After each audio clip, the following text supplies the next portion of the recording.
حضرت شہربانو، حضرت زین العابدین اور حضرت زینب سلام اللہ علیہم، ان تینوں کو ایک اونٹ پہ باندھا گیا اور باقی اونٹوں پہ باقی سادات کو، حضور کی شہزادیوں کو باندھا گیا، رسیوں میں جکڑا گیا اور اونٹوں پہ باندھ کر کے کوفے کی جانب آگے آگے شہیدوں کے سر چل رہے ہیں اور پیچھے یہ قافلہ چل رہا ہے۔ اور جب یہ قافلہ وہاں سے گزرا جہاں لاشیں پڑی تھیں، امام زین العابدین 14 سال کے تھے اور بیمار تھے اور ان کا حوصلہ نہ ہوا، وہاں غشی ان کے اوپر آنے لگی اور وہ منظر ابن کثیر نے، باقی لوگوں سب نے لکھا ہے کہ پھر جب ان کی یہ حالت ہوئی تو پھر سیدہ زینب سلام اللہ علیہا، جنہوں نے ابھی تک بڑے حوصلے کے ساتھ ساری مشکلات کا مقابلہ کیا تھا، اب ان کے بندھن ٹوٹ گئے اور آنکھوں سے آنسو بہنے لگے اور سیدہ زینب تھے امام حسین رضی اللہ تعالیٰ عنہ کی لاش پہ کھڑے ہو کے، اور وہ روندی ہوئی لاش، ٹوٹی ہوئی ہڈیاں اور وہ پریشاں بدن، کٹا ہوا سر نیزے کی نوک پہ اور لاش یہ پڑی ہے، تو حضرت سیدہ زینب نے مدینے کی طرف منہ کر کے جو ہے وہ حضور سے فریاد کی،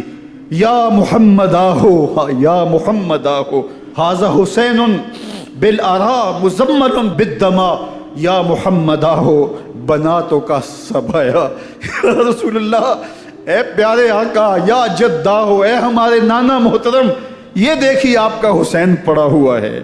بدن سے کپڑے اتار لیے گئے، خاک ہوائیں اڑا رہی ہیں اور اس کے اوپر چادر جو ہے وہ مٹی کی پڑ گئی ہے، حضور آپ کی اولاد کاٹ دی گئی، اور پھر کہا بناتوں کا سبایا، حضور دیکھیے آپ کی بیٹیوں کے ہاتھ باندھ دیے گئے ہیں، اونٹوں پہ کس دیا گیا ہے،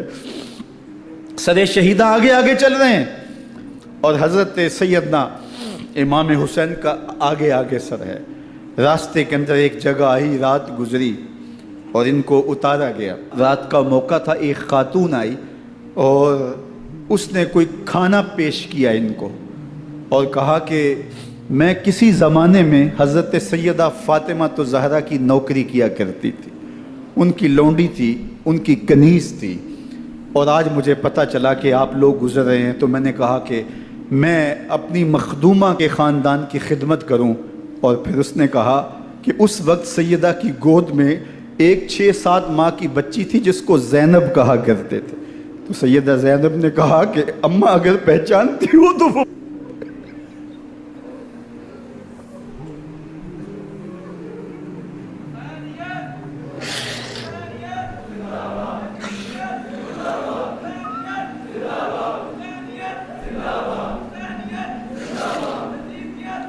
یہ تاراج اور لٹا ہوا کارواں پھر وہاں سے کوفے میں کیسے پہنچا، اور کوفے کے اندر سیدہ زینب سلام اللہ علیہا نے وہ یزید کے دربار میں، ابن زیاد کے دربار میں وہ جرأت آمیز جو باتیں کہیں، اللہ اکبر، زینب کی زبان میں علی کی خطابت بول رہی تھی، اور پھر دشمن اور دوست سارے رونے لگے، اور وہ کیا دل گداز منظر تھے، اور پھر یہ سروں کا قافلہ اور سادات کرام کا مشکیں کسی ہوئی ہیں اور اونٹوں پہ باندھے ہوئے، ان کو وہاں سے پھر قادسیہ اور قادسیہ سے پھر دمشق یزید کے دربار میں پہنچایا گیا، اور وہاں سے یہ لٹے ہوئے خانمہ برباد تاراج لوگ مدینہ المنورہ میں کیسے پہنچے، اور اہل مدینہ نے کیسے استقبال کیا، اور وہ منظر کتنا دلگداز تھا جب اہل مدینہ زینب سے پوچھتے تھے زینب حسین کہاں ہے،